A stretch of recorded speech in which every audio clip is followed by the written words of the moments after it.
Zéro fainéant, bobangate, ye verabino, archevêque le bobo en personne. Nakolbara boye, yo, muta baby Sabino, j'ai dit à haute voix, muta baby Sabino, Papa Wemba. Papa Wemba aspire à Bassi Nabino, tout, sauf moi. Na lancé bino défi. Bon, que l'anga combo ya moi sur Papa Wemba dimana ye yangai. Ngana zo moi sur Papa Wemba. Kaka moko wana pe na bout sei ana poto à part ramburu kilanga mwasa ya lobobo moko boko zwate. Par contre yo papa m'aspire femme na yo ti na niveau biso tutu yeba na Paris au contredire nga azate. D'ailleurs na salaki déjà vidéo na Simplice le Ouattara 13 minutes 21 secondes pour vérifier information na ye au moins du jour d'arrêt ka nga répliquer ngai.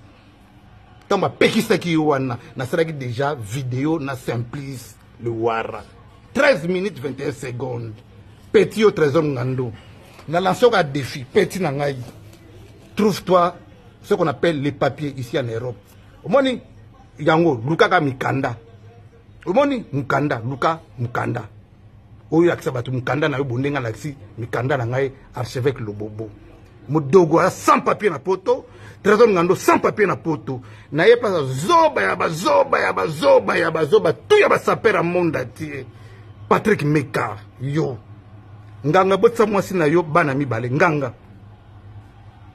na video ya na otanga koma nganga papa mba botsi mwasi na yo mwana moko mena so ngai na okosa l'acception mwana muso yo bota awa na poto à part bana wana yoza mobali te ozaki zengi ya basaper tout Patrick Meka awa na poto depuis la sapa commencé kizengi ya basaper tout boyoka na poto Patrick Meka nganga botsa mwasi ne bana mibale papa mba botsi mwasi na mwana moko bozo vérité déranger bino quoi je suis dans l'obligation et le devoir ya kolamu Sabino na pongi ba baby Sabino acha mo photo je nga ennemi note tokendanga na yo na Cornélie na Saint-Ouen tokoti na ndako moko tokotaka oyebi yango ya maître wana Cornélie a contredire nga batie biloko babandi be contention nga na papa ma vrai que vianga na kolia biloko te pona yebi makambo iloba mi ate na nga benga police na soir boyebi makambo na zoloba après na bima na bima ba bina ko bima te me vanana ko nini na yebisa bango nga sala biloko nga atana ke na ndako mutu so mutu bandika asambela na uliaka su biloko na te pona yebi nzamba asambela te. Donc nous devons quand même avoir minimum un respect na makambo tout bozo luka to kende na bino bon luka bon on sala ba vinda bino bokende pla ba vrai pasteur ba sambela bino ennemi na bino zangate ennemi na bino tiko zangate. Pour conclure dans le sujet, il y a Ndaku. Ça fait 25 ans que je suis au Congo. Et ça fait plus de 20 ans que je suis au Congo. Bozonga, bashona se bazonga kuna, botuna batukuna. Maman na balobobo alongwa kawa kan. Avant Ndaku kufa, avant Ndaku kende ou bien après Ndaku kende. Maman na alongwa kuna bandakala.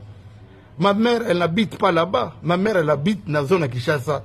Prochaine vidéo, on peut l'adresse à maman na Vandaka. D'ailleurs, petite sœur, nanga, auto répondre calmement, que voulez-vous que je fasse? En face, il y a érosion. Urbanisme et zangaté. C'est l'État congolais qui doit faire. L'État congolais nous a devoir en ce qui concerne le problème de l'urbanisme na Congo ou en Monaka. Petit nanga tout bobangate, l'eau déranger la vérité. Bakende misala. Balinga te na sala démystifier mon na bango ça perd ki zenga ko bangisa ngate hein bokende misala la vérité ne déranger bino je suis là naza calme encore une fois zéro fainéant en marche partout merci.